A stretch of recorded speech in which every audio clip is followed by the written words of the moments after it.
What is going on, everybody? Welcome back to another edition of the Return of the Roar. My name is Brandon Nunes.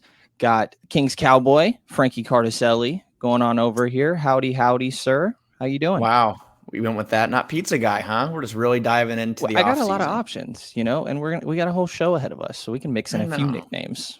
I know. Been a minute. Been a minute, man. Hello, Brenden. Hello, everyone else that's been going through or suffering through or maybe even enjoying the NBA playoffs so far. I know that I'm starting to kind of get that itch for Kings action or Kings news, and obviously we're a week away from the NBA draft now, and that means free agency is going to start a little after that. But how have you been navigating this Kingsless time? I know that you're a basketball junkie. Well, you're also a quiet, silent Boston Celtics guy, and the Celtics, as we know, we're recording this a little in advance of Game 5. They're about to probably put the finishing touches on a ring here. I think they are. Everybody overreacted to Game 3, or Game 4, but the Warriors had a loss like that when they went 5-1. A lot of these 5-1 championship teams end up having a pretty tough loss like that. I think they will close it out, and there definitely are. I wish it was a little bit more entertaining. Don't get me wrong; it's very easy to tune out by halftime for pretty much all of these games.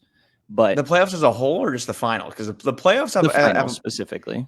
have the playoffs really done it for you this year? I mean, maybe I'm coming at it from a biased point of view because of how incredible the first round was last year, and even after the Kings were done, maybe it was like adrenaline or just the Lakers Warriors aspect of it into Lakers Nuggets, even though that wasn't really a series. I feel like there was more competitiveness, and I mean, I probably have to go back and look and see what all the series were this year in the playoffs, but it didn't feel like we had too many Game 6, Game 7s. Like, were the playoffs this year, were they satisfying for you as a basketball fan?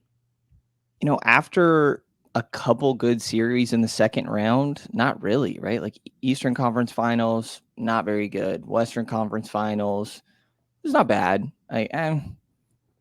I mean, for the most part, I think back to the Indiana and 76ers series. I'm sorry, Indiana New York series, I guess both. And just New York games in general. I think for the most part, they had some pretty good runs. But from, Sacramento's perspective, I guess everybody else soon is going to be joining them in officially being in off-season mode. And the only two left being obviously Boston and Dallas here.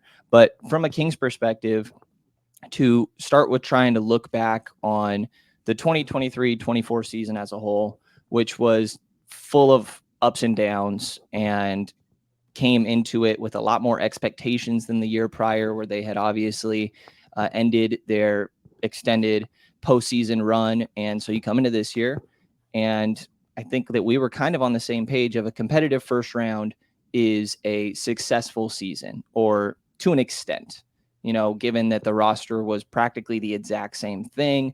But now, in hindsight, a little bit removed from it, how do you view just the entire year that was 23-24 for Sacramento? It's just, I think the word I would use is just weird. Like it felt like for a while they were really rolling and they were on the verge of really doing something and kind of putting together a 50-win season and outdoing last year. And then I think that really you could feel the air just being sucked out of Golden One Center when Malik Monk was, well, it was Luka Doncic who fell on top of him.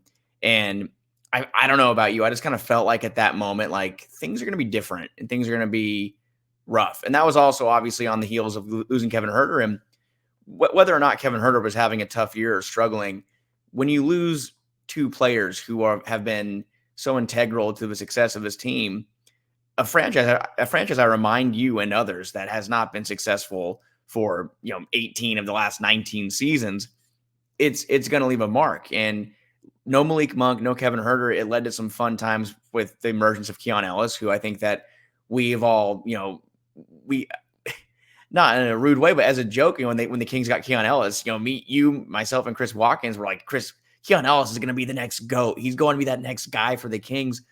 We might have been on to something, man, because Keon Ellis did emerge and is a player for this team. And if not for the Kings, trades happen. I would be shocked if other teams in the league did not take notice of what Keon Ellis did. But losing the two guys in your starting two guard spots and Herter and Monk, they did change the dynamic of this team. And I just look at it as I feel weird about it. And in the fact that it ended with the Pelicans loss and in a single elimination game, 0-6 on the year against New Orleans was kind of just another slap in the face. But it doesn't feel like to me the Kings really took a step back. It just really did feel like, and which is a fitting feeling for a team that ran back pretty much the same roster. It feels like they kind of just were spinning their wheels. And we are entering an offseason where the Kings, their roster right now, Malik Monk's going to be a free agent. And that's kind of funny because the last real integral piece of this roster and their rotation was when they signed Malik Monk in free agency 2 summers ago. So I'm not really sure what to expect so far, but I don't know if I can sit here and say that it was a failure of a season. And that's something that we just kind of we went over time after time. I think you, myself, Chris Watkins, Alan Stiles, or when we go on with the other shows, we'd have to talk about what would make this season a success. And I think that the answer for some of us, I think yourself personally, Brenden, was to make the playoffs, make a first round appearance. Does that change the way that you view it? Do you view the season as the Kings fell short by 1 game, it was a failure? Or do you look at it more as all the things that went into that? Like if the fact that they had those guys, they had Malik Monk, if they had Kevin Huerter, they probably don't even end up in that position to be in the plan to begin with. Yeah, I mean, I think that it makes me think of you're going through all these injuries of the year prior, 22-23, where they really were maybe the most healthy team in the league. And there's a chance it wasn't even really that close, which factored into their success, obviously, winning those 48 games, ending up in the 3 spot, and just the competitiveness of the Western Conference. Like you look at Dallas, and they're in the finals right now. They didn't make the playoffs the year prior. So I think that those injuries definitely factored in a way changes the bar for me. I think that there are a lot of silver linings. While you mentioned the injuries, you mentioned how that helped Keon Ellis emerge. And ideally next year, you have what were once injured guys now back in form, and you have Keon Ellis sitting there ready to contribute as well. So I also feel like the jump from De'Aaron Fox as a 3-point shooter once again was very encouraging. And sure, is there a aspect of he could probably pick his shots a little bit better? Yeah, but I think that's a learning process. And then Keegan Murray's defense are really the 3 things that stand out to me that make me be like, okay, there's progress in the right direction here. Sure, the results were not exactly what you would want, but I do think that there is a sense of taking a step in the right direction here. And I know that people don't love to hear that or could disagree with that, but the offense went down, obviously, went down from 1st to 13th. For what it's worth, Kings were 1st in the entire NBA, I think, since they had started tracking this stat in 2022-23. Yeah, and this year, 2 teams broke that record, Boston and Indiana, both the top 2 spots. And Sacramento did slump a bit, partially because of what we injured, fell down to 13th. But defensively, 24th in defensive rating. They jumped up to 14th. And it's like, okay, just find a balance here. I think there is silver linings, but also some disappointing aspects here. And I guess with Father's Day freshly in the rear view, I'd go with the typical dad answer of, I wasn't mad. I was just disappointed, Frank. And that's a good way to put it. Like it really is kind of just a matter of, I'm not going to the summer thinking the King, and I think there is like a sense that the Kings need to do something, but I don't think if hypothetically, and again, this is probably not going to be a popular answer, but let's say the Kings don't make a big giant swing for the fence type move. I feel like that's okay for right now. I mean, they do have a good core: De'Aaron Fox, Sabonis Sabonis, Keegan Murray, Kevin Huerter, Keon Ellis, Trey Lyles. Like they have guys that can be in the rotation. They have guys that can go out there and Davion Mitchell. They have guys who can go out there and give you 48 minutes of solid basketball, I think. But we all know that that's not what's going to happen. They're going to make some moves. They're going to make some roster moves. There might be some guys that I just named that aren't back. I mean, Harrison Barnes, obviously, Kevin Huerter are guys that we've had conversations with, internally with each other and with other guys at the station about how you probably have to upgrade one of those 2 spots. Like if you go back into next year with Harrison Barnes as your starting forward, can the Kings maximize their potential? Is Kevin Huerter, his defense, is it going to come around? Can he be a 2-way player? Or is Keon Ellis someone who can play a whole season at that spot? There are questions that we're going to have answered very soon. Also, and the biggest elephant in the room, which we're going to talk about later, though, is Malik Monk. Could he be a starting 2 guard next year if that's what all it takes to bring him back? So I feel like there's a lot of room for the Kings to improve. overall internally, but it's kind of exciting to see the external growth because you have a 13th overall pick. You have options. You can either use that pick on somebody. You can hopefully package it in a trade. There were reports there's guys out there like you have your Kuzmas and down the board that maybe that first round pick's all you need to get them. But I don't look at it at the season as a matter of the Kings. They lost in the play-in to the Pelicans. They didn't make the playoffs. They failed. This fun run is over. The Beam team is dead. I don't look at it that way. I look at it as they still have a solid foundation, but a lot of these teams that we've compared the Kings to in the past, which maybe it's rightfully so, maybe it's not, but your Denver Nuggets or what have you, they've been in those situations before. They've been in a first round playoff series. They've been in contention to advance or to go to further in the postseason, and they've had to make another move. And the most popular move that we talked about, of course, is Aaron Gordon. That's your clear blueprint right there as you bring in another, maybe not all-star caliber guy, but a very good role player, a very good guy who can go out there and complement your 1 and 2 in Jamal Murray and Nikola Jokic. Who can the Kings bring in to complement De'Aaron Fox and Sabonis? Will Keegan Murray take that next jump? That's going to be another conversation that we had a year ago. That's going to happen again this summer because, again, his stats, they do align with, I know the Chris Middleton comp is one that he kind of gave himself coming into the NBA. I think that's a valid comparison. I don't know if I go as far as Kawhi Leonard, which I believe a scout said that he thinks that the jump he can make could be a Kawhi Leonard-esque jump. Do you expect Kawhi Leonard? It was Luke Laux at was it last summer league? I think it was last summer league, the Cal Classic. Hey man, and Luke Laux knows ball. That guy knows his stuff. And He if that definitely happens, does. I'm gonna be elated. I mean, as Kingfish should be elated, and I do think Keegan has that potential to be an all-star talent. But I feel like the Kings will need one more player, and who will it be? How do you get him?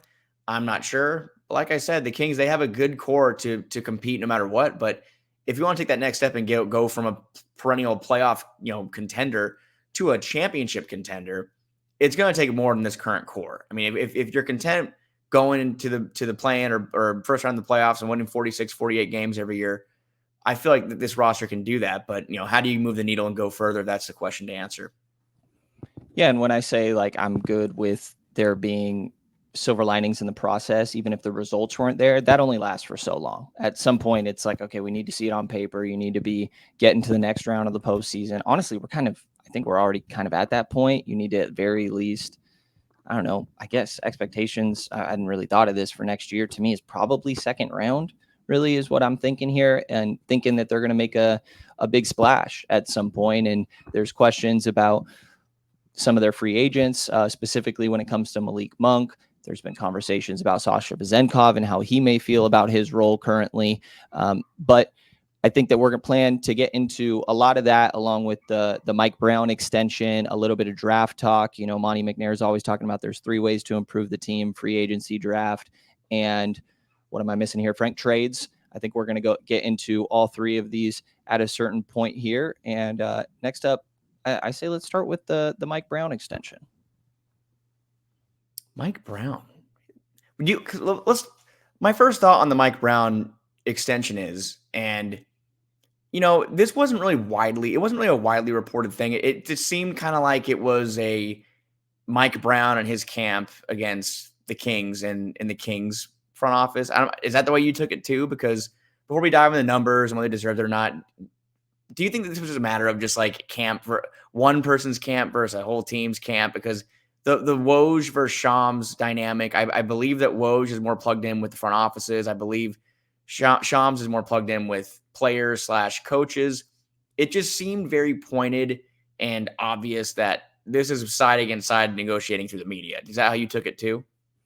That's definitely what it seemed like. And I didn't really know how to feel about that. Like, is that just par for the course? I feel like it's definitely not the first time we've seen something like that happen, but I would say it's the first time specifically. Like, I didn't expect it to be such a complicated talk. Like Mike Brown deserves it in my mind. And I feel like he had proven it. If anything, the lack of improvement, you might want to point towards front office, not improving the roster to the extent that you would really want. So to me, it was confusing because I thought Mike just deserved it.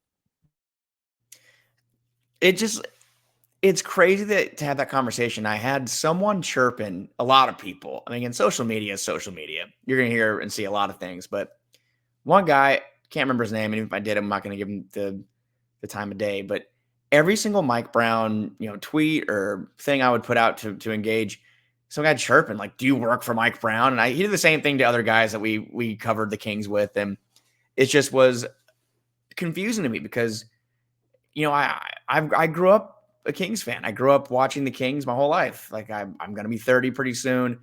I think a majority of that I've been a Kings fan or was Kings employee or now Kings journalist, whatever. I've seen the carousel of coaches come through this place. There's nowhere else like it. I think they had 12 coaches in 14 years until Mike Brown, and I don't think any of them found success in the playoffs. So Mike Brown comes in, a winning coach, a guy who's coached some of the best players that basketball has ever seen, Kobe Bryant, LeBron James, down the line, Kevin Durant.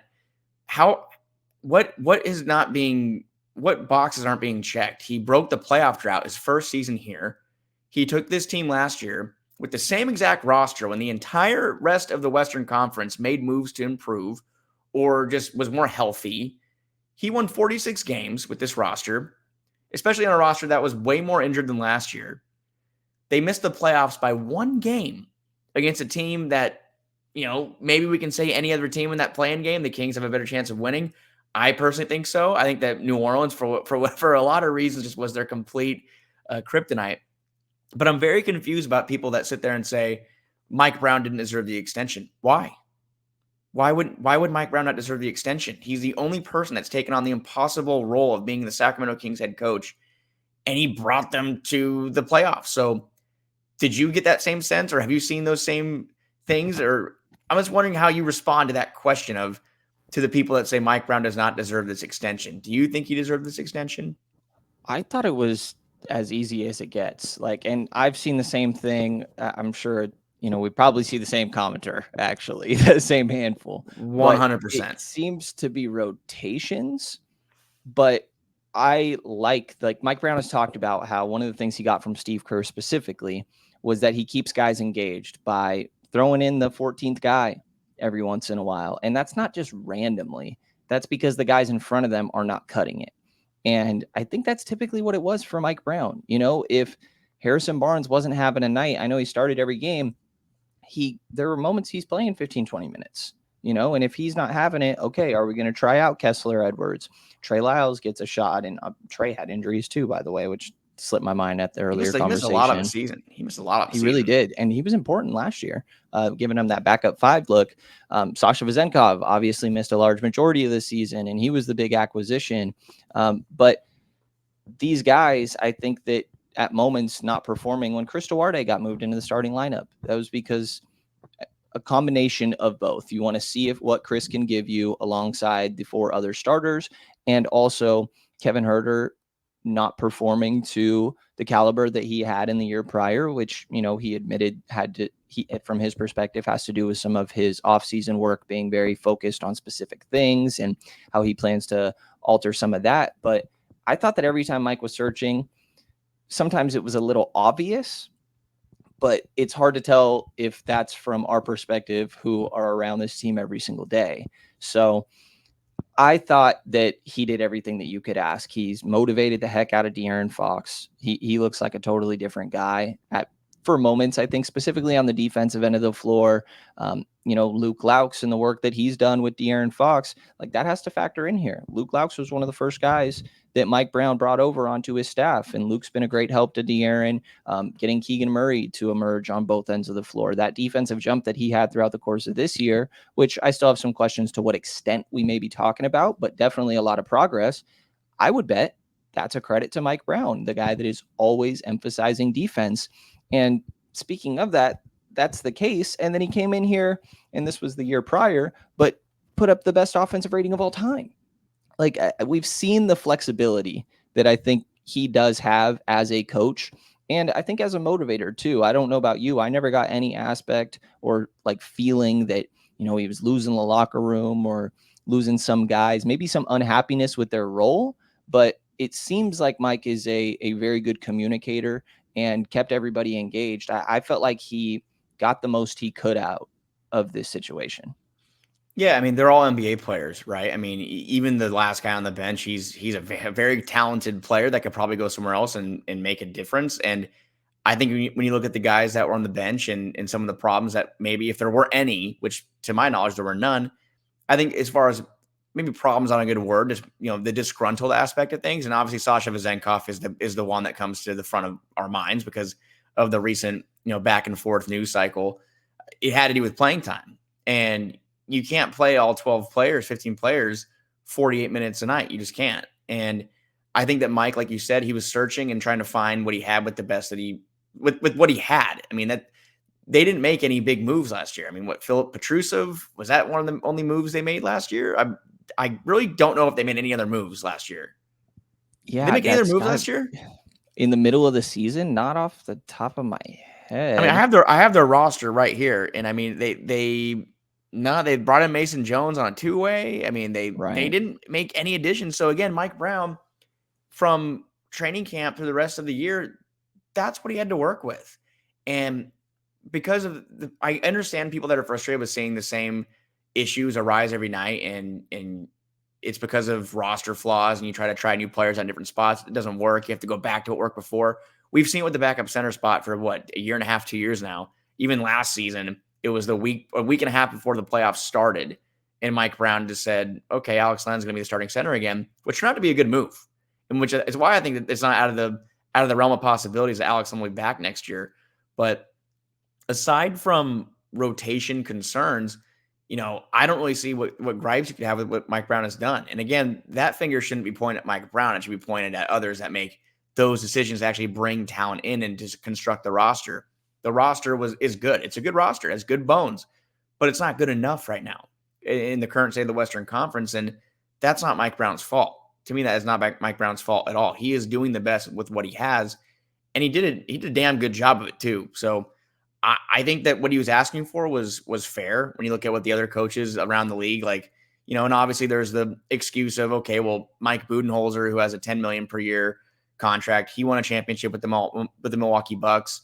Ty Lue obviously was the head coach of the Cavaliers when they had the 3-1 comeback.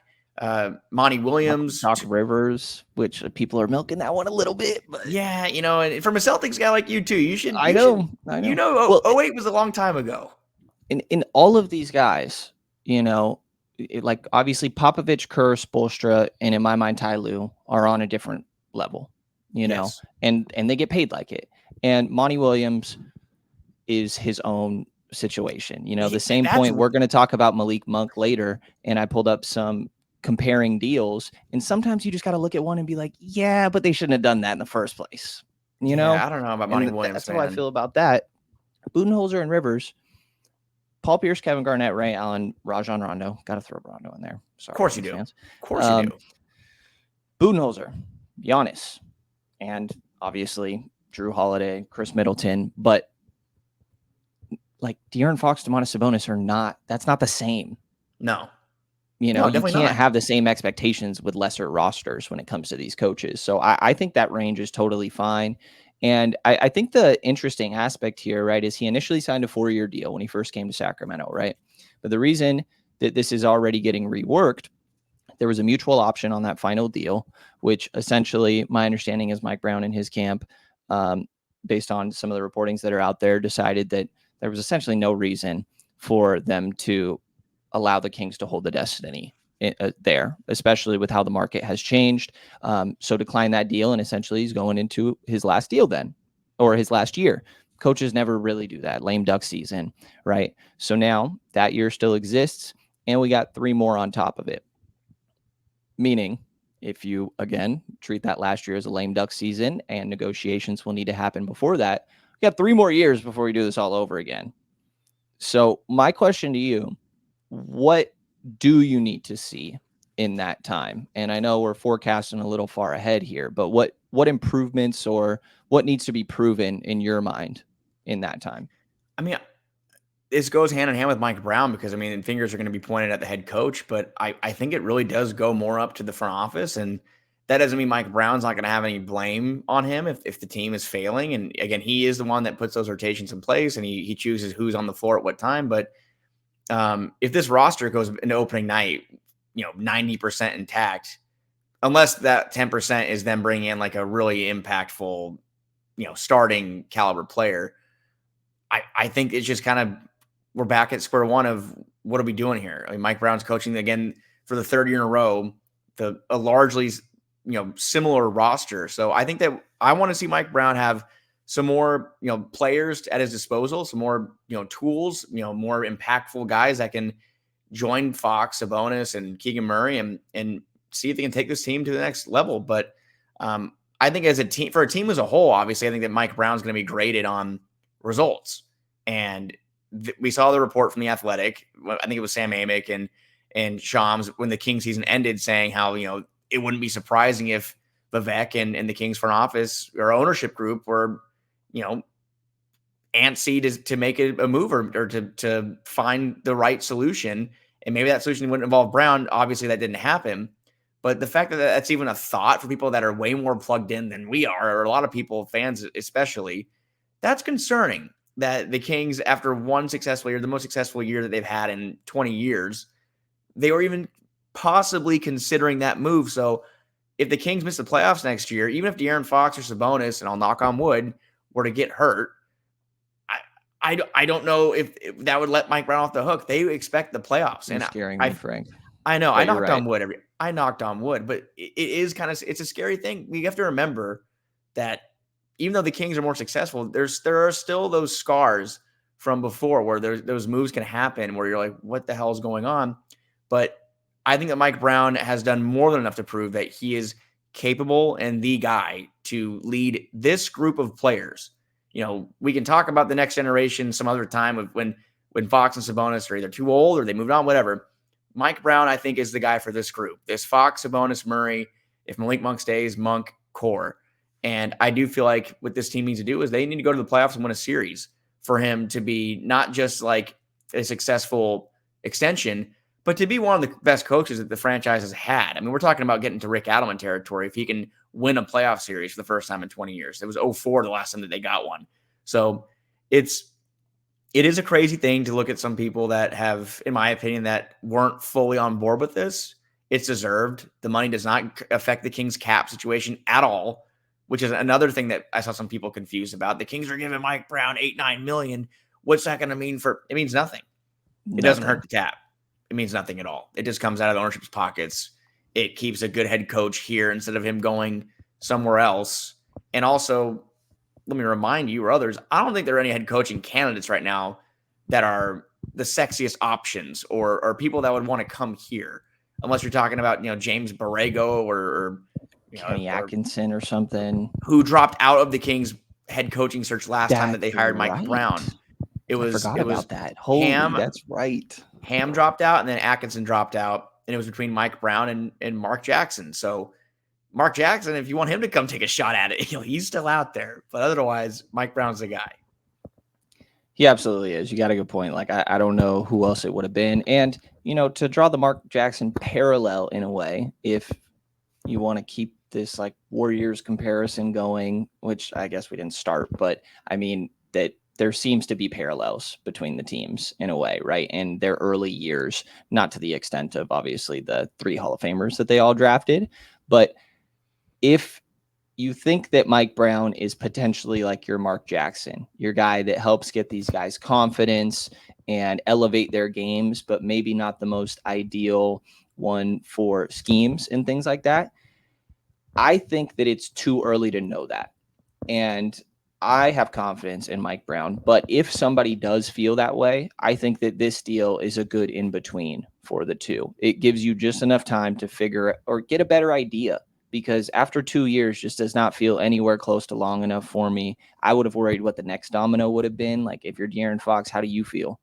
They seem to have a good relationship, a good working relationship there. So the other aspect also is that Malik Monk's going into free agency, another guy that they have a good relationship with. And if you're Malik and you see that spot where you're like, I don't know who's going to be the coach, that factors into your decision. Now that does not have to be worried about, which I do think will matter. And I think on that topic, if it works for you, we could probably get into the Malik Monk conversation here now. Free agency, Brenden. Free agency. June 30th, my friend. It's coming up. So all this Malik Monk talk, it's it's going to come to a head. And I don't know about you, but like personally, just from, we're shed a little light on how we're doing things over here. We're having some movement at 1140, some, our old buddy, Joe, we love you, Joe. He moved on. He was our digital lead over here. So Brenden and I have been stepping up and providing some more content. And, a lot of it has been, what is Malik Monk going to do? We've been cutting clips from all of our shows, and we've been writing things ourselves. I'm ready to have some answers. And we know how the NBA operates in free agency. June 30th at 3:00 Pacific Standard Time. That's a Sunday. So I'll be in my recliner at 2:59 with my laptop open, ready to roll. I want to get kind of just your temperature check right now. Where are you with Malik Monk's free agency? We've seen the golf picture, Malik Monk on the links with Mike Brown, Vivek, and Keegan and all those guys a couple weeks ago. We've seen some reports that Detroit would be aggressive to go get him. We know that Orlando has cap space and they need guard help. On a scale of 1 to 10, 0 being he is gone already, and 10 being he might as well just be in a Kings uniform already, where are you right now today? I'm, temperature wise, I'm all hot and cold sweats over here, Frank. My mind changes every single day. You could ask me this tomorrow and I'd give you a different number, but I'm like somewhere between the 4 to 6 range. I feel like it's a coin flip is really what it comes down to for me right now. And I lean a little bit more towards, I feel like I've wondered a little bit more than some others. Like, are we sure? Like 478, that's what the Kings should offer. It is their max, right? For 78.4, I believe it gets up to. And that's about 19.6 average annually. It'd go up a little bit, so it doesn't quite start at that number, but that'd be the average over the course of 4 years. I'm like, there's part of me that's not 1,000% sure that he'd live up to that deal. And I think that is his current market, but there's still some inconsistencies that do exist with Malik Monk. And it's just Detroit doesn't scare me that much, but this could be a Bruce Brown situation, where an Indiana equivalent or drawing those parallels comes in and is like, here's $40 million or $50 million over 2 years, Malik. And even then, it's not that much different because you're getting more time on Sacramento's side. So there are some teams that concern me, but overall, I think that what the Kings are offering is a really competitive offer. And I would like to think that he feels good about his role. He seemed to absolutely thrive in that. It was a career year, 15.4 points, 5 assists, just under 3 boards, about 2 turnovers in there too. But Malik's got a little bit of an electric play style that can lead to some of that. And you got to take some of the good with some of the blunders. So I guess I'll go about a 6. Are so you around moved, the same? You moved yourself a little bit in 4 to in 6, right? I'm probably going to move myself again by the time we finish this conversation. Right? Yeah, I do feel the same though. I've gone back and forth, and I think where I've kind of settled over the past week or so is 4 for 78 going to be that far off his largest offer? And I know that there are some theories or there's no reports and there's no, whispers that he'd get 100. I personally would be surprised if he got a $100 million contract. And if he did, I think I'd feel a little like less awful about him leaving because I would hate that deal for the Kings personally.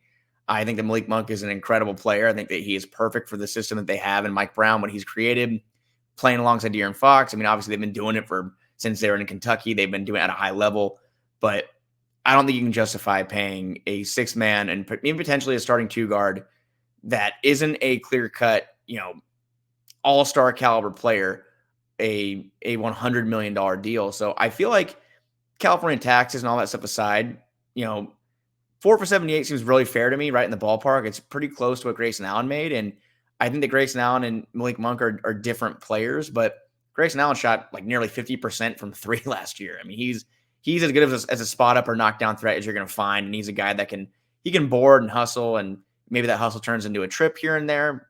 That's besides the point. But Malik Monk is someone that I do think that is a good fit here. I think he's happy here. I think that he enjoyed playing with Mike Brown. They were very open about their relationship and how if you see them getting into it on the sideline, it's passion, it's competitiveness, gamesmanship. They're just guys that want to win.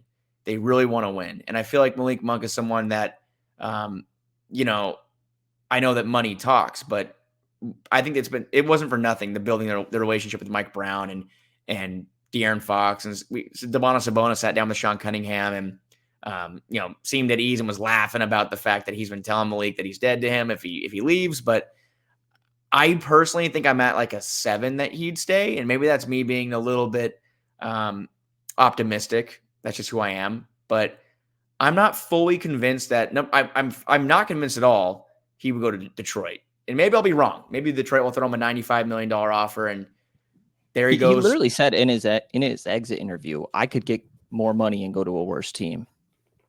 And maybe he will. I mean, but I'd be stunned if he took an offer from the Detroit Pistons for a guy like Malik, who is entering his prime and is already with a team that is again, the Kings are a winning team. They've won, I think, 94 games over the past 2 years. Like, they're a winning team. So I'd be surprised. I mean, Orlando is a team that I do think is intriguing. They are kind of like a more advanced, I guess, version of the Kings, but in the Eastern Conference, they're a team that has a lot of young talent. They need guard help.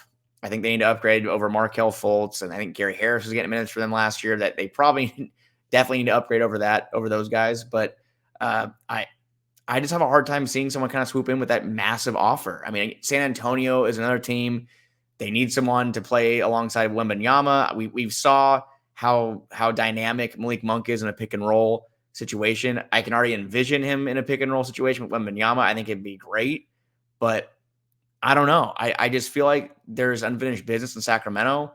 Maybe Malik Monk doesn't give a damn about unfinished business in Sacramento. But I just have a hard time seeing him leave for a situation that isn't clearly better for him.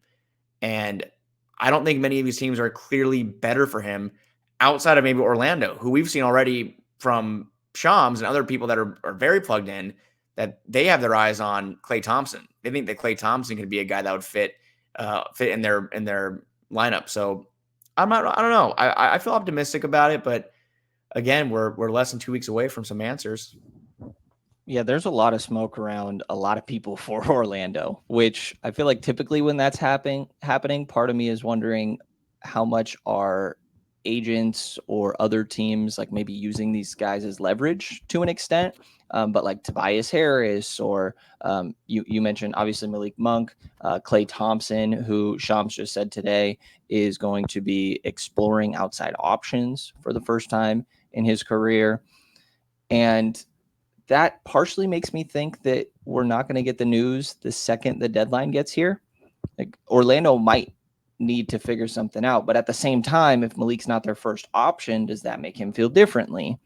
Because there's also a world where he just re-signs to the Kings the second we get 5 minutes before we reach that deadline, and then all this conversation was just all hypotheticals. And remember, according to Brian Windhorst, teams can begin negotiating with, they might be already. We never know, but teams can negotiate with free agents the second that the finals are over, allegedly, their own free agents. So that also could be a little thing that, if the Celtics win, again, we're recording this a little before game 5. If the Celtics win this game, maybe Monte McNair picks up the phone and gives Malik a call and says, "Hey man, we're going to give you everything you got, and that's all we can do." Yeah, they're definitely waiting for after the finals to end, for sure. That's what every team does, legally. Legally is not the right word, but is that really just something that we just kind of are going to have to accept, and like the league just does it differently because teams are talking already, right? Like the deals come together gotta be a minute after the free agency deadline starts. Or, maybe Malik's agent has a guy that's on Orlando, and it's like an indirect conversation in a way. I would bet. How do you stop it? I don't think you can. Just continuously fine. Like they're already taking draft picks when there is some tampering a little bit. Is it like telephone? Like do you just like go to a public setting and like you act like you don't see each other, and then you just kind of have everyone in the line with like those drawstring cup things, and you just kind of tell the message to each other, and they kind of pass it around the circle and then bring it back. You're not actually talking to that person. But how are they doing? I'm joking, but voice memos. This could be breaking something. But it really is kind of funny how baseball takes like 4 months for their free agents to sign, and then they sign for 20% of what they're actually worth. And then the NBA, it's like, it'll be 3:01 p.m. on Sunday. Boom. D'Angelo Russell is going to go to, wherever. Like DeJounte Murray's being traded. It's going to all happen. Like maybe not Malik Monk signing. There will be things that are happening very quickly after that deadline. But yeah, I agree. I don't think Malik Monk, if you're out there anticipating Malik Monk to come to an agreement at 3:01 p.m. on June 30th, I'm pretty skeptical that's going to happen. I think July 2nd, 3rd, 4th, yeah, there could be something that happens. I mean, I think it usually takes in NBA free agency more like 2-3 days is kind of like the incubation period for deals to come together, but it's nothing like baseball where it takes months. No matter what happens, I bet it happens within the first week of free agency. I would bet. Yeah. The beginning of that is always hectic. I pull out my notebook and I'm like frantically trying to figure out, okay, I didn't miss anything. Right. Who went where? Yeah. Right. Well, it's tough to keep up. The tracking sites are very helpful for that. Absolutely. Absolutely. And I will add that like Toronto is another one that's kind of interesting to me. I do think that Sacramento is a better spot, but there's been whispers that like when the Siakam talk was going on, which by the way was such a weird day that he was in Sacramento when that happened, but they were on the floor. They were on the court. Was super. We actually saw them talking. That's right. Monty was talking to Masai, and we were all like putting our videos up. Alan had his phone out and was like, dude, I'm cooking right now. I'm putting this video of Siakam up. And we were all kind of putting like, everyone was recording Siakam. It was mayhem. And while we were putting up videos, Monty and Masai are talking. Shams put out a tweet saying Sacramento has pulled themselves out of talks. And that place was buzzing that night. That got us excited for the deadline, then nothing happened. Yeah, insanity. But there were whispers throughout that Toronto wanted Malik Monk in the deal, or that they do really like Malik Monk. I think that even when he was a free agent before coming to Sacramento, I have some buddies that kind of cover that team. They seemed really interested in the potential idea of Malik Monk, and their cap space situation is a little bit more complicated with a Bruce Brown team option or having to dump Gary Trent Jr. But I think they could get up to the point to be competitive, but I don't think I wouldn't worry about them too much personally. That's my question though, were they interested in Malik Monk at $9 million, or are they interested in Malik Monk at 18 to 20 million? Right. Which is a fair question. Right. And there's, I hadn't thought of that, but like, do the Kings have to ask the same thing? Well, no, that's completely my point. Like, has Malik Monk played himself into more than $9 million a year? Yes. But how much more? Is it really double? Is it double? I don't know. I know that, market value for some of these guys has gone up. The CBA is increasing. That 18 million could look different. If it's a 4-year deal, it could look different in 3 years. That's kind of like the thought process behind Harrison Barnes deal, which I'm sure a lot of people are still groaning, saying, well, Harrison Barnes isn't even worth. I know. I'm just saying the CBA and the salary cap is increasing. That this $18 million from Malik Monk could look more like, 11 or 12 in 3 years. It could look different, but yeah, that's a question I'm asking too. And that's why I'm saying if someone comes in with a 4 for 100, that's kind of crazy to me to pay Malik Monk $25 million a year. That's a lot of money, man. That's a lot of money. That's more money than I think Trey Lyles and Kevin Huerter are making combined. Like and yeah, maybe those two players aren't going to get you to, the finals or whatever, but they're really good, impactful NBA rotation players that I'm sure a lot of teams would line up to have on their team. And you're going to sign a guy to a contract that's making more than them combined. So that's a good question. And I guess that's one that Monty McNair has to answer, and other GMs around the NBA have to answer. Absolutely. I'm going to throw you last thing for this Malik segment. I'm going to throw you a couple names of guards that signed last offseason. Okay. And, there is complicated context on some of these of, more teams had money last year and certain things, but give me your opinion just when I state some of these deals on what they could mean for Malik, or if you think these guys just got overpaid and they're not a great point of reference, let me know. But starting with the most expensive, we mentioned it, Bruce Brown, 2 years, 45. Threw this one in here, 22.5 annually, just as to me, this would be the Detroit option. That was weird. Something similar. That was weird. Point aside, we can probably talk about this later for offseason questions, but Bruce Brown's not someone I'd be upset if the Kings went after this offseason. But the money. Well, he has one. He's one more year on his deal actually, so maybe never mind. Well, the Right? second one was a team option, I guess, which is Okay. an added aspect to this. He's on a free agent list I was looking at today, and I guess I should Right. have looked at that before, but I think that's an overpay. I think that was kind of a weird. Indiana was trying to be aggressive, and I guess it kind of worked out because the money made it work for Siakam. But I think that's an overpay. I'm not sure how you feel, but I think that's an overpay. I would think the same, and probably for this other one as well. Dylan Brooks, 4 years, 86, 21.5 million on average. I think it's like a slight overpay. I think he actually was pretty impactful for He definitely Houston. was.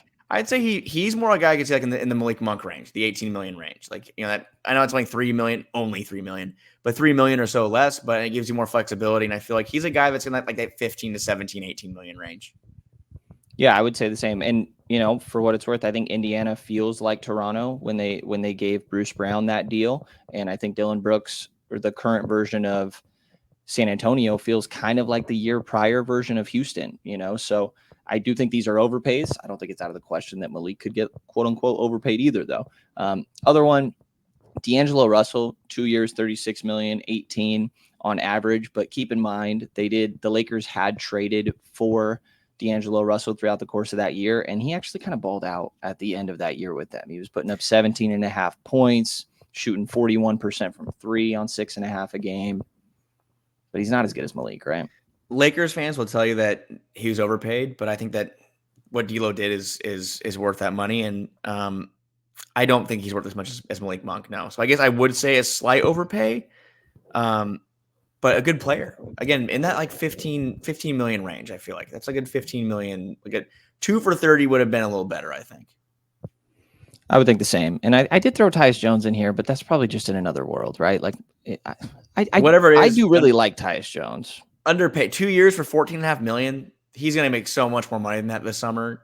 Like, he's a guy that I think that if, let's say Malik Monk hypothetically were to re-sign with the Kings, he's the next guy that teams would be like, okay, well, he's next on our list. Like Orlando and Detroit would be like, let's get Tyus Jones and we'll give him a good chunk of that money, because I've always been a big Tyus Jones guy. I think he's good, great, underpaid. 2 for 14.5 million is crazy, but then again, he's a different player than he was when he was a bench guy. I did just realize I wrote that wrong. It's 14 annually. It's 229. Well, that fits. That makes sense. So that makes sense because he's worth that to me. I think he's worth exactly that amount. I think paying him any more than that would be, I need to see a lot more, because Malik Monk, we've seen he can pop. He can go get you 40 points. I'm not sure if anyone else on this list, maybe D'Lo, like a couple of years ago. I don't think he can now, but Malik Monk can take over a game. I'm not sure if any of these other guys can take over a game. I would say the same. And Tyus is more of like the consistent guy. They almost just feel like a different cup of tea in a way, if that makes sense. But that's the main free agency aspect for the Kings, at least when it comes to their own free agents. Malik potentially coming back could complicate their MLE use, meaning that they would just get the taxpayer MLE, because they could flirt with that line, and it could cause some complications just when it comes to using that MLE. But Malik, obviously the biggest free agency thing that the Kings got going on this year. And as I mentioned, Monty says there's 3. So free agency, we'll say check for now, at least the main piece of it. The draft. On to next, Frank. Yes, let's do it. The NBA draft. The 2024 NBA draft, which is kind of crazy, man. First of all, it's a two-day thing now, which I think that's very stupid that they're going to have the second round at like 1 p.m. I think on Thursday. Do you Are they going to have are they going to refill the green room with the top remaining prospects? Like, I don't know. I don't know how to feel about it. I feel like I have to experience it first. It's going to be weird. We're going to be covering it. Like, we'll probably be, I'd imagine, at the arena to cover it the first night. And then I bet we'll be at home the next day, lunchtime. They're going to be, Kings have the 43rd, I think, or 45th pick or something like that. It's going to be weird. But I am excited because the NBA draft is kind of the unofficial, or I guess it is the official beginning of the offseason moves. And the Kings, we've seen them, obviously, their last draft pick they had was Keegan Murray. They made a draft. I think they traded for Sasha Vezenkov that night. They swung a couple of trades, traded away Jaden Hardy, which I'm sure that's still something that a lot of Kings fans aren't really pleased about. But 13th pick, I'm not sure how you're feeling about, how excited you are about it. I'm very lukewarm on it. And like there are prospects I like, and there are players I think that could be good, but I think the Kings are at a point where they can't really afford to have a project right now. Like they really do need someone to come in from the get and be impactful. So I'm not sure if you're feeling the Kings are more likely to keep this pick or trade it. If you were to ask our coworker and partner in PAL, Carmichael Dave, he'd probably tell you 100% chance they're going to move this pick. But then again, today, like you have our friend Sean Cunningham reports that they brought in kind of like their first big. They brought in Jacoby Walter, who's a guy that's going to be on the Kings radar too. But they bring in Zach Edey today, who could go anywhere from a lottery pick to the second round. I mean, no one really kind of knows where he's going to land right now. Which, like, why, Franklin? If he gets taken at 17 or 13, I don't get it. I don't get it. How does he ever play next to Sabonis? Unless Sabonis becomes, Karl Anthony Towns next year, it's right. Really not going to work out. And not why talk to him, like, because I think what is easy to forget in the process is these guys are going to be in the league. Like, it's just even getting that initial relationship for a potential trade down the line or for a free agency down the line is valuable. I'm not saying don't bring him in or anything. It certainly doesn't hurt. And it's kind of encouraging that he is going to Sac, because I think sometimes there have been stories of guys refusing to go to different places, not just specifically Sacramento. If he doesn't make any sense to me at 13, but I'll admit that neither did Davion. Yeah, it's just like if Sabonis could shoot threes consistently and knock down the mid-range consistently, I'd be like, yeah, go ahead and go get a shot blocking big that can clog the paint, and Sabonis can float out and knock down shots and stretch the floor. But that's not who Sabonis is. He's the two-time defending rebounding champion. He is in the paint. He's a bruiser. He does most of his damage around the paint and at the rim. They don't need someone like that. Now, if Zach Edey could shoot threes, and if he was like a Brook Lopez type, we're having a different conversation. A Brook Lopez type, if we can get a time machine and go get 30-year-old Brook Lopez right now and put him on this Kings team, I'd be stoked. That's a guy who can protect the rim and shoot 40% from three, and not an incredible rebounder, but that's what you have Sabonis for. I mean, Sabonis gets to stay down there in the key and make a living on the glass, and Lopez can float. That's not happening. Brook Lopez is like 36, 37 years old now. I think that Zach Edey shot 0% from three last year. I probably could look at it right now, but I don't think he even made it. I believe he made one. Let me see, because I was looking earlier, and I want to say it had to have been like a shot clock expiring situation. I'm pulling up also Tankathon here, their mock draft simulator. Zach Edey right now is currently slated to go 22nd to the Phoenix Suns. So wow. And look, the numbers are good for Zach Edey. I mean, he dominated college basketball, but a lot of guys have dominated college basketball and not been anywhere near impactful at the NBA level. But Zach Edey, again, worked out for the Sacramento Kings today. 62% from the field. He did go 1 of 2 from three this year. Yeah, you're so disrespectful. He shot 50%, Frank. He shot 50% from three, okay? 71% from the free throw line, which actually would probably be not bad for a Kings team that seems like they shoot 50% every night. 25 points per game, 12 boards. The blocks, obviously 2.2 blocks per game. That's 2.4 per 48 or 38 minutes, 36, sorry. College goes by 36 minutes. NBA does too. It's the offseason. My brain's all over the place. I don't know. It doesn't make sense to take him at 13, in my opinion. But again, there's a possibility they could trade back. There could be someone in that range that the Kings say, hey, they want one of these rotation guys, and they trade back into the 20s. I mean, Phoenix is there. I can't see the Kings trading with Phoenix, but the Knicks have 2 picks, 24, 25. Would Edey fall that far? I don't know. But there are teams there that could be looking to make moves, and they want to upgrade the roster some other way. I mean, again, Kevin Huerter could be a kind of what you dangle to get the 13 pick, and Kevin to go get someone like another draft pick or a Kuzma that's out there. I mean, I'm not sure how you feel about it, but I'm crossing. Zach Edey's nowhere even near my list of people that I like. He's not even on my top 5, I don't think. No, I'm the same. And if we're talking trading back, like you mentioned, and like I'd love Zach Edey as a backup center. I don't think using the 13th pick on a backup center is just good asset management. Now, so you hated the Papagiannis pick when it happened. I'm not a fan. Well, third string center is even worse. He wasn't even on the top 100 for a lot of mock drafts. So insane. I really wish I experienced that live. How much were you freaking out? It was 2016. I was in Vegas and I was watching it with a buddy of mine. And I'm like, cool. Like, I can't remember who was on our radar back then, but I was like, who the hell is that? Who is that? And it was the silence when the pick happened was so deafening. Like, it was just like in I think it was Madison Square Garden when the draft was. It was just like, that was just a weird wasted pick and a not great draft, I think, right? I don't think it was a very good draft, but still, man, but I don't want to say this, that Zach Edey is Yorgos Papagiannis vibes, but because he could come into the NBA and just be really good. And like, we could have our foot in our mouth, whatever, and look stupid. But dude, I just don't think so. I just don't think he's going to come into the NBA and be this double shot blocking presence. I feel like he's going to struggle with the physicality of NBA bigs. Like, imagine Domantas Sabonis. We've seen, it took a couple times, but Chet Holmgren had a really tough time with Sabonis the first couple times they played. He adjusted, and the Kings lost him that final time in April. They got played for a lot of reasons. Jalen Williams had a really big game that night. I think Shai Gilgeous-Alexander, I think he traveled on that last second shot. There's a lot of things that happened that game, but it took Chet a while to get used to it and that physicality of the NBA. It took him really, I think, almost 82 game season to get it down. How long will it take Zach Edey? Will he ever get to that point? Because I'm just skeptical that he's able to hang at the NBA level with that level of physicality with his current frame.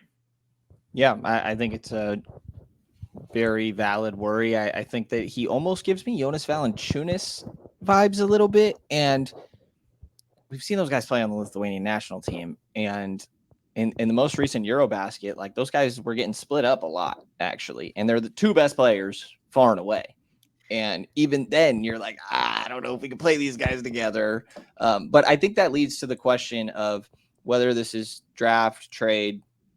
Is there any positions to you that – because, okay, so Fox, Murray, Sabonis, right?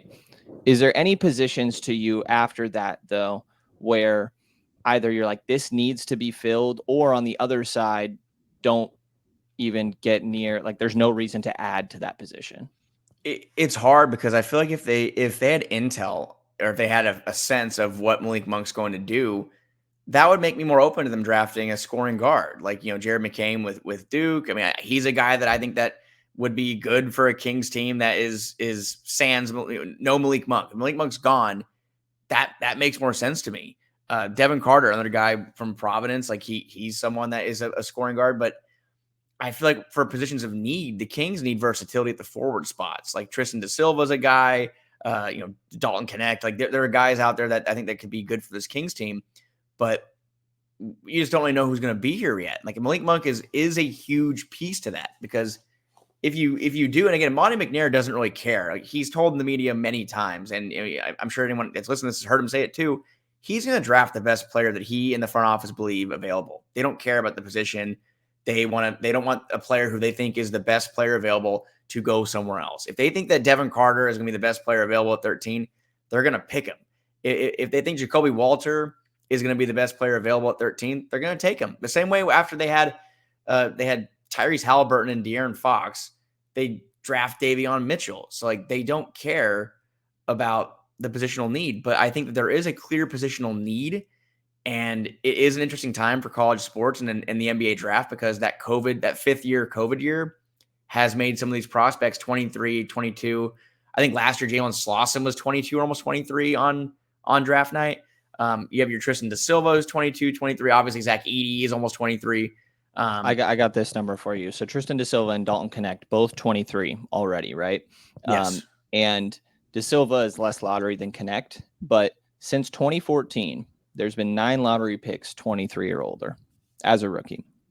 Doug McDermott, Frank Kaminsky, Buddy Hield, Denzel Valentine, Obi Toppin, Davion Mitchell, Chris Duarte, Ochai Agbaji. And for what it's worth, at 15th, barely outside the lottery, there's been Justin Jackson and Corey Kispert.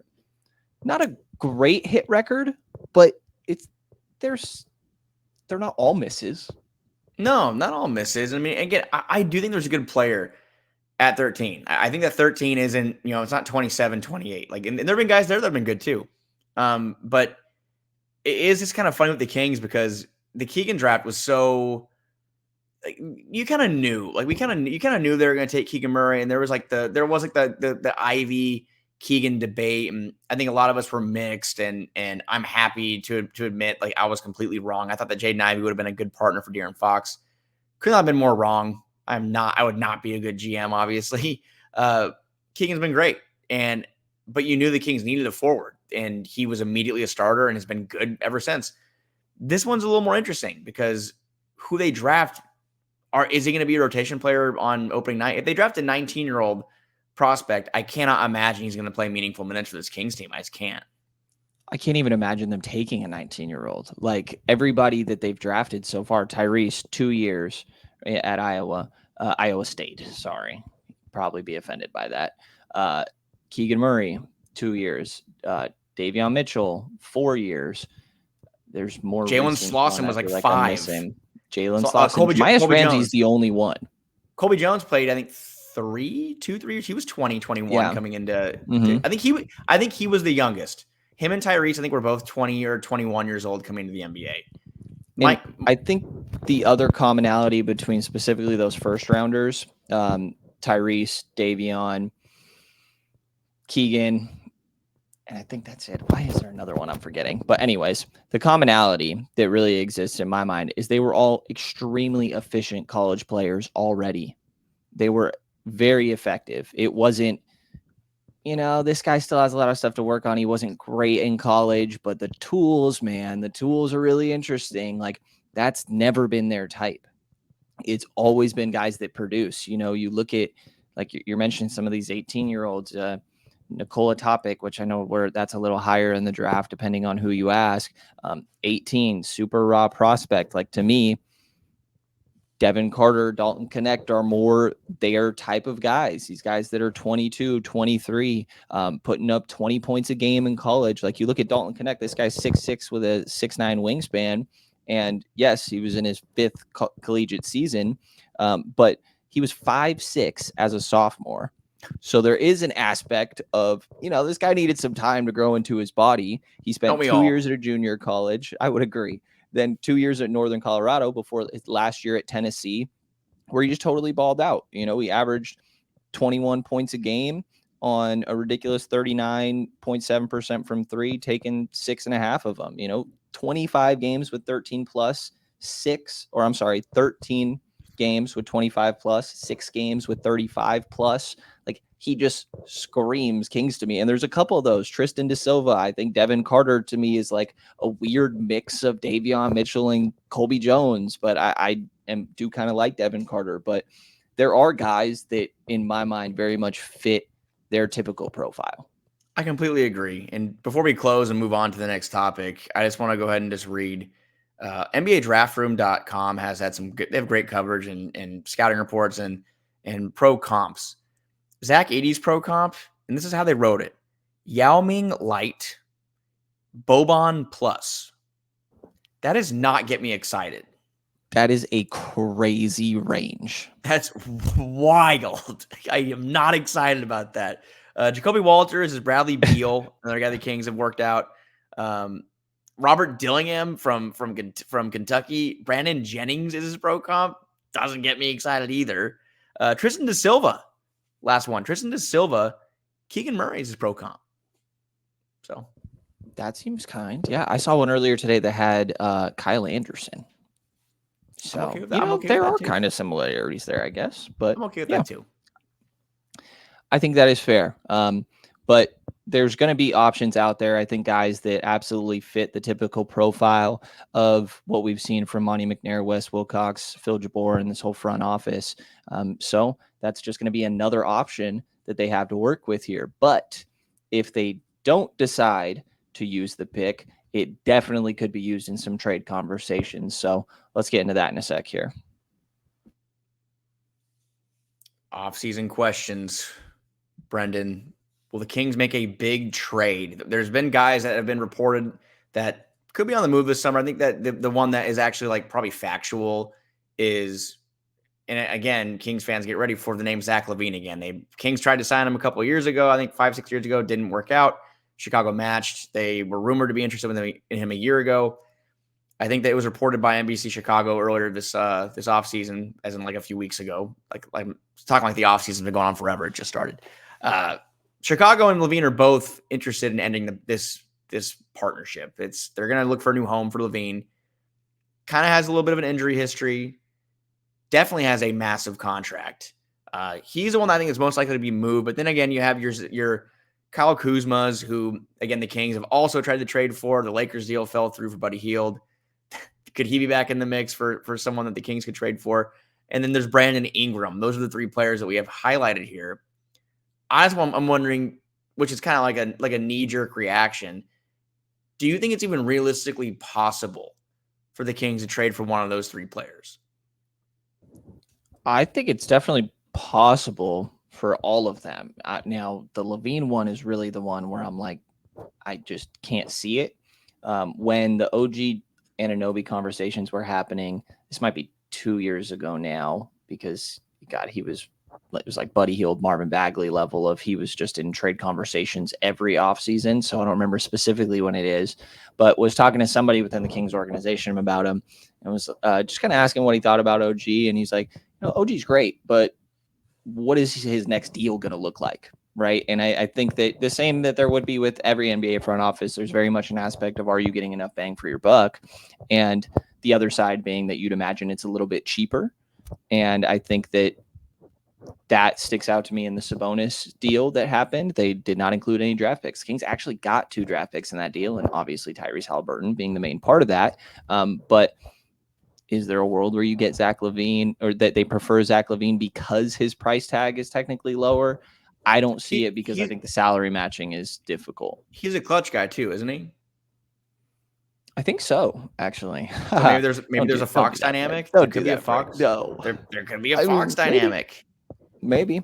There's definitely a Fox dynamic with Donovan Mitchell, but that seems to be slowing down. All of that sort of stuff. I think Cleveland probably gives him a max this summer. I would bet. Maybe they trade him at some point or he pushes out, but I mean, he's probably going to want to maximize on that deal. But I think it's the question of, in a perfect world, if Zach LaVine is healthy, is it worth taking a gamble and paying him? Maybe. I mean, I saw someone on Twitter, I think it was our friend Brett Huff. I think he said that, there's like 2 things the Kings could do this summer. They can make a swing for the fence type move, like what Boston did for Kristaps Porzingis, which works out well, or they make a trade for a Bradley Beal type move, and it doesn't work out. They make a deal for a big player that works, and it crashes and burns, or it takes off, or they go the other route and they make the marginal moves and try to kind of color in around the edges and just hope that Keegan takes a leap and Fox can be a 30-point scorer again and Sabonis can replicate his incredible past 2 years. I don't know. Like I feel like the gambling part of it scares me a little more because of the fact that you do have to pay Keegan Murray at some point. And my theory, I've talked to you and Chris about it a while, is my theory is that the Kings do make a move for somebody, it'll be on a player with a shorter term contract that can coincide with them paying Keegan when he's a free agent. And I think he has 2 more years on his contract before he hits restricted free agency. So does LaVine meet the criteria for that? No. I mean, he still has, I think, 1 more year after that, which would make it very hard. I think he's making $56 million or something crazy in the last year of that deal. That's a lot of money tied up in 3 players in Fox, Sabonis, and LaVine. And you have to factor in that LaVine's going to be 30 years old, or is 30 years old. He is injured a good amount. And what does that make the offense look like? I think that the fit actually might not be as bad as I previously thought. I think you've explained that to me before. I mean, do you think that LaVine would be a solid fit in a Sabonis-Fox offense? If he's healthy, I actually think he's like a gorgeous offensive fit. I think that the playmaking jump that he took in Chicago would be beneficial in a situation like this. Now, where he's currently at with the Bulls, there's a lot of like, not the best decision maker. He's a primary option. And I think it would limit how much he really had to process, almost to an extent. If that guy's running off dribble handoffs, and which that could be another thing that he'd have to get accustomed to. But I think he's a really good movement shooter. He's turned himself into a great shooter. And like the cutting, Fox, Malik, and just pretend Malik's still here, and LaVine running in transition while Domantas Sabonis has the ball. And then Keegan Murray, go chill in the corner in case they leave you open. Like I think offensively it's beautiful, actually. No, if that was another story. Defense is another story, but the Kings haven't really been much of a defense. I mean, again, the second half of this year, the numbers, I think they might have been top 10 or at least top 15, upper half of the league. The defense was better, but if you're going to tell me today, like, okay, the Kings offseason moves are they keep Malik Monk, they trade Herter, Barnes, Lyles, maybe throw in Duarte for money, the first round pick, a future first round pick. I don't think it'd take 2 first round picks. I think that Chicago would only probably take the 13. Maybe not even the 13. They might just be salary dumping. But if you have somehow get Malik Monk and LaVine, and that you have a core of Fox, LaVine, Keegan Murray, Zach LaVine. I'm feeling pretty good about Sabonis. I'm feeling pretty good about it. I mean, I don't know. Health is going to be huge, but health is big for everybody. I mean, the Clippers, they pray every year that Kawhi Leonard's going to keep his legs together, and they haven't really been able to put it together. So at a certain point, you gotta go or get off the pot. And I feel like if this is the move the Kings want to make, I think it would move the needle more if it works out than if you bring in Ingram or Kuzma. For sure, more than Kuzma. I mean, if the Kings were to somehow get Brandon Ingram, who apparently wants a huge extension, that's the downside. But I feel like the potential of LaVine on this roster is probably maybe the best like all-star caliber player that have a realistic chance at getting. I think I do like Ingram better. Like I can talk myself clearly, as I just did, into LaVine's offense. But I think that like what you would have to it's tough. I like length is something that I feel like the Kings lack. And Ingram is like the definition. Now, the spacing I worry about a little bit, but I feel like he's done okay at previous times playing off of other guys. Obviously, Braun and AD being the big ones. And it hasn't been the most greatest fit necessarily next to Zion, but they haven't had the most time to mesh necessarily, I would say, either with some of their health stuff. But you're talking me into it, but I do think there's something about length. The Kings need some length, man. And Mike Brown I feel like is constantly talking about it. I feel like that was their issue with the Pelicans this year, is that you either got even Dyson Daniels is on the small end of it, but Herb Jones, Trey Murphy, Zach or Brandon Ingram, obviously in there. So Najee Marshall even was a guy that was like Najee Marshall, yeah, for sure. I mean, I think that Ingram would be really good, and I think I just have more faith in Ingram as a player in general. But it probably would be a little bit more smooth, or I definitely think it would offensively. I think Ingram could provide you a little bit more defensively, though, just kind of in those help situations. Like you still put Keegan on the best wing, but then allow Ingram to just roam a little bit more, disrupt passing lanes. So I think I'd favor Ingram a little bit more above LaVine, but I actually kind of like the Kuzma thing above all else, because I don't think that this necessarily is the time to go all in. And you know what? The money, though. And I think to that point, like, would Kuzma be the best of the three? Probably not. But he's the most affordable of the three. I mean, the money works. Mm-hmm. You'd still be able to pay Keegan Murray. He fits with the core, the age of this group. I think he's 28, 29. I'm open to it. It's just like, I don't want the Kyle Kuzma that had the interview with, I think it was with NBC Bay Area after the trade fell through, where he said, I was about to go crazy in Sac. I don't need Kyle Kuzma to come to Sacramento and try to be a 25 point per game scorer. I think Kyle Kuzma coming in trying to fit in this system. And again, he'd be, I think, a great DHO guy for Sabonis. I think he'd be able to defend multiple positions. Maybe not well, obviously. He's not a strong defender, but he has length. Like you said, he is a long player. But it's money. And the Kings, obviously, right now, they're up against it. I think they might even already be close to luxury tax the first time in 20 years. Bring in someone like Ingram or LaVine puts more pressure on that salary cap. And Kuzma, it's pretty easy to see a path to it. I mean, they have the salary and they have the first round pick at their disposal. And I feel like Kevin Huerter a Kevin Huerter in the 13th pick for Kuzma trade makes sense for all sides. I just feel like that's one that I would not be surprised to see and one that I wouldn't be against seeing. Will it happen? Who knows? But I feel like that makes sense for both sides, especially With Tyus Jones, who's going to be a free agent, and he'll be on the go. Kevin Huerter is not a point guard, but a guard that can fill those minutes, and be a guy who can knock down triples and be a part of a young core. I think Kevin Huerter is only 26, so it makes sense to me. I'm not sure if that's something you would go for, but would you, if you're the GM if you're Monte McNair and the Wizards call you and say, hey, Huerter and 13th for Kuzma, do we have a deal?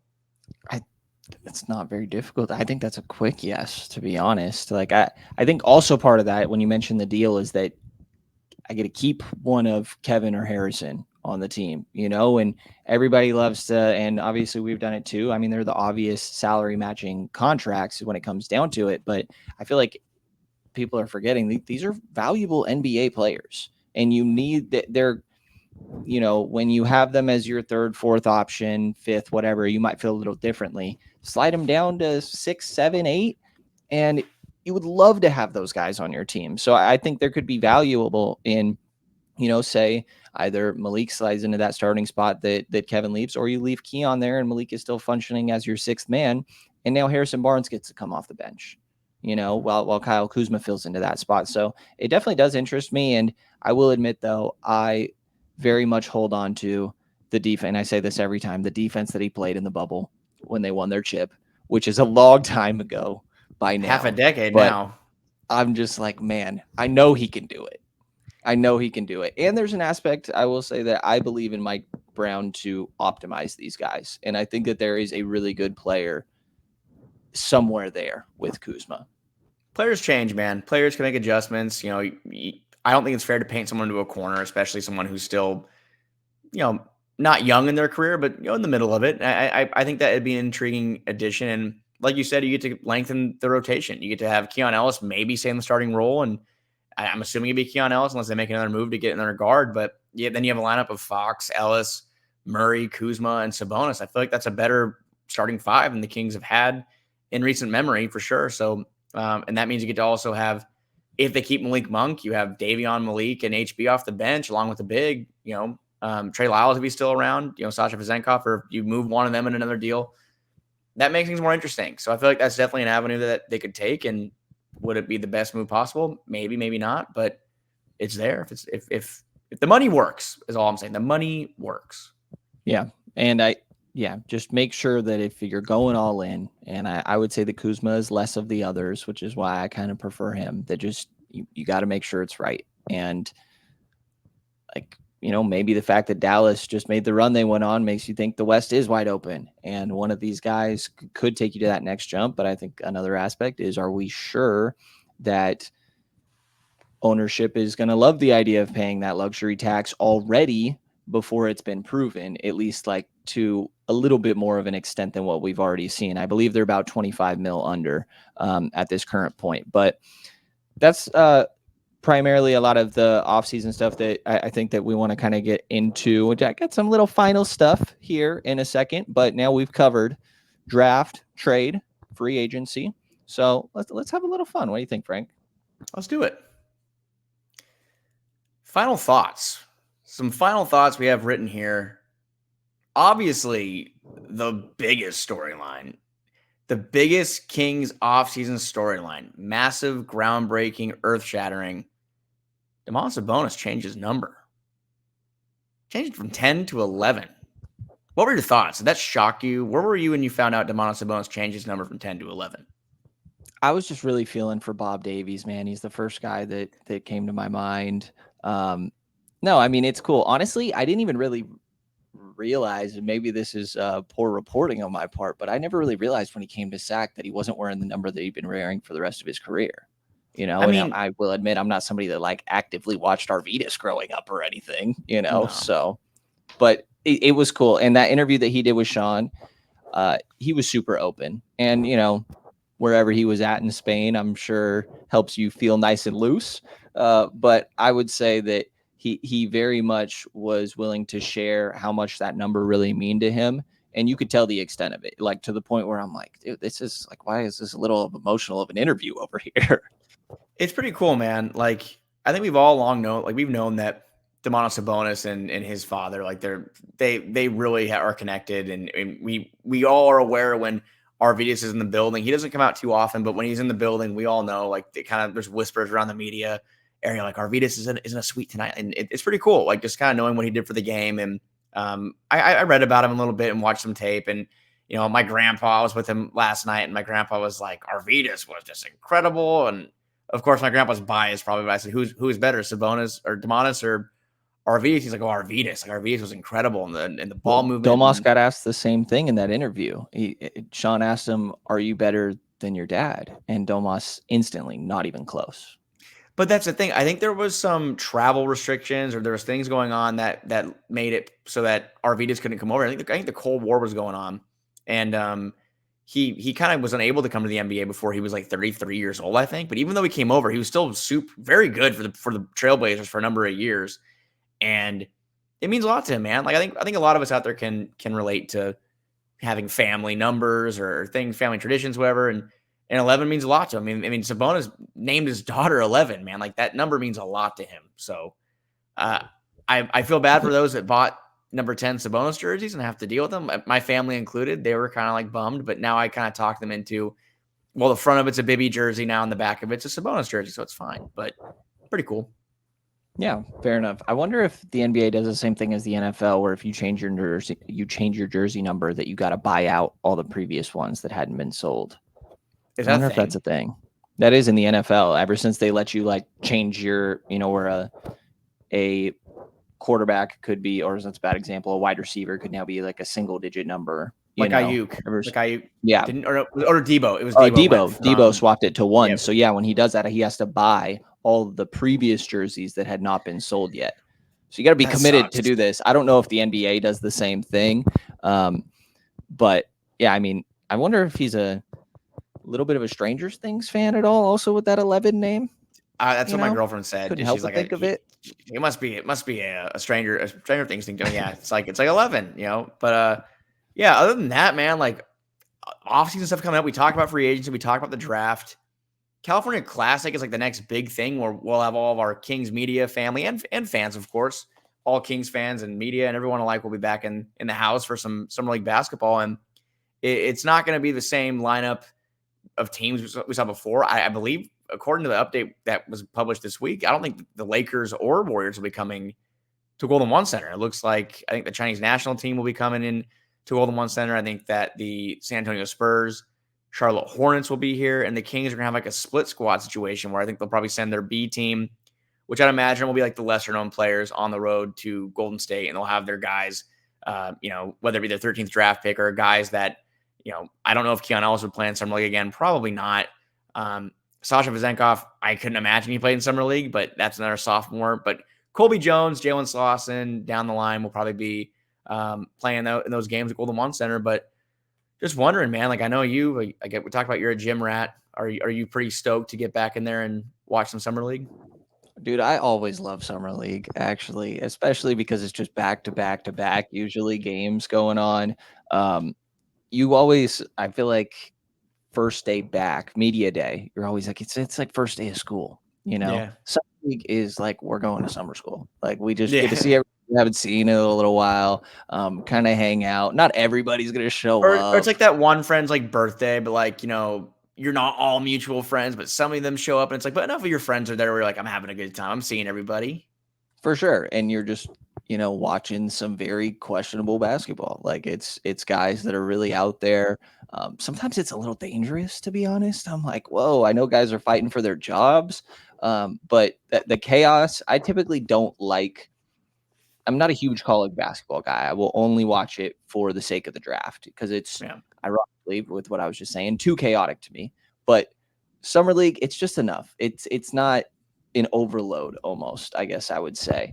And that the couple of top prospects that will surely be there no matter what team it may end up being is always fun. And, I remember the first year that it existed, well, obviously the Bagley dunk, right? That who could forget? Crazy. Like another aspect that was not as cool, but up there for me is Bam Adebayo was playing point guard on that team. And it's his second year. And then, which is obviously an over dramatic a little bit, but then he comes back after that and it's like, oh, there's a big playmaking jump here, and I love seeing guys just getting placed in bigger roles. Keegan Murray going out there and dropping how many points? God, he it was like 30. Well, that was 47, I think, or 40. Not 40. That was in regular season. I think it was 41 in summer league. But then he even went like crazy just right away, and you're like, okay, this guy's going to take a jump, and like Kobe Jones, let him get the playmaking work in. Keon Ellis just did that exact same thing.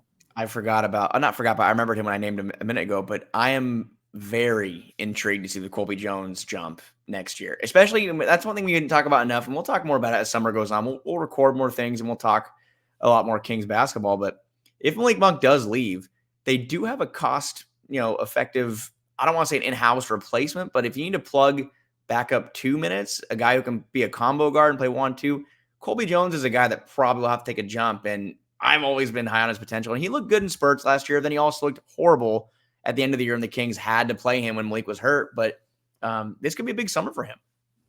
Yeah, I think he's going to be good. I think he's a really good connecting piece. And yeah, I think it's very similar to Keon. I was laughing while you said that a little bit because like Chris Duarte has to feel so disrespected right now. But I don't disagree. I think that Kobe is. I'm a little more optimistic about Kobe, I guess I would say. I'm no disrespect to Chris Duarte, the nicest guy, goodness, like smiles contagious. But the money kind of works in a trade. I mean, I think you make $6 million if they want to just make a deal work. That's a good contract to kind of just wiggle in there. And if there's $3, $4, $5 million difference, that can get you over the finish line. But also, he's played more small forward than anything over the past year. They kind of transitioned him from a shooting guard role into that 3, especially in a bench role too. But whether it's, Jalen Slauson or Colby Jones or the 13th pick, or if they move it and they use their second round pick, there will be players to watch, and I'm intrigued. And, we'll see what they do with the draft pick before we decide if we're going to Las Vegas. You'll probably be in Las Vegas and either way, I'd imagine. But it'll be nice to watch basketball and to write about games and kind of just break down what these players are doing, man. I love baseball. I got my Yankees shirt on right now. I'm fully in baseball season, in my personal life, but from a work standpoint, I miss watching basketball, man. It's been nice to talk on this pod about, just the Kings, what they're going to be up to. And I'm very excited that for at least a month, at least for the end of June into the end of July, we will have storylines. We will have interviews, press conferences. We'll have things to talk about and break down. And that to me is much needed. And I'm sure you feel the same way. Absolutely. And just since you mentioned baseball for half a sec, I just feel like I have to mention Elliot Ramos for 2 seconds. It absolutely saving my life when it comes to watching this Giants season. And they were killing it yesterday against the Angels. Dude, against the Angels? Yeah. They just in general, the Giants ran it up. But I swear that in the last game, yes, they lost. Well, okay, not to diminish what your guys doing. I will say Alan Stiles, since the end of last season, I think, was very loud about Elliot Ramos and how he thought he was a guy. And I was always wondering why the Giants, and again, the Giants do have kind of a knack for not playing these young outfielders. Obviously, I got an email while we were recording that from the River Cat saying Luis Matos is the PCL player of the week. So they have these young guys that they need to play them, but they're rolling out Yastrzemski to hit 210 or whatever. But yeah, Ramos has been great. I'm enjoying baseball, and I believe me, the Yankees first place. I know we're not there. Sorry, Yankees guy, but they're in first place. I'm enjoying it. That Juan Soto home run at Oracle Park, man. Bro. But I miss Kings basketball. I'm sure everyone out there does too. But the one other thing I'll add on Summer League is I'm excited to see Doug Christie as a coach. Yes, head coach. Remember when there was a time, though, when people were saying he should be the head coach immediately? Yeah, I don't think it was just fans, I guess I'll say. That is also true. And to be fair, that's not me saying Doug can't do it. Doug I think, is proving he has the chops to go do something like this. But there's levels to it. And like we've seen Jorge Fernandez, who just got his first head coaching role, and he was a guy for a long time that was coaching in the G League and an assistant, then an associate head coach. Now he's coaching the Canadian national team, which, by the way, I think could be a sneaky dark horse to get the gold medal this summer. I think that Canada's going to have a really good team. But it's a big summer. It's a big summer for Doug Christie. So I'm looking forward to seeing what he can do. And, I'm looking forward to getting back out to the ballpark, man. A ballpark. I said ballpark because I just got an update about the Yankees. I'm looking forward to getting back out to G1C, getting out there, having some chocolate chip cookies, watching some basketball. Yeah, get Golden One jumping a little bit. Fan base always shows out, even for Summer League. It's a great time. I think that it's a pretty family friendly thing, easy to get in and out of there and all of that. But appreciate everybody that tuned in today, listening in.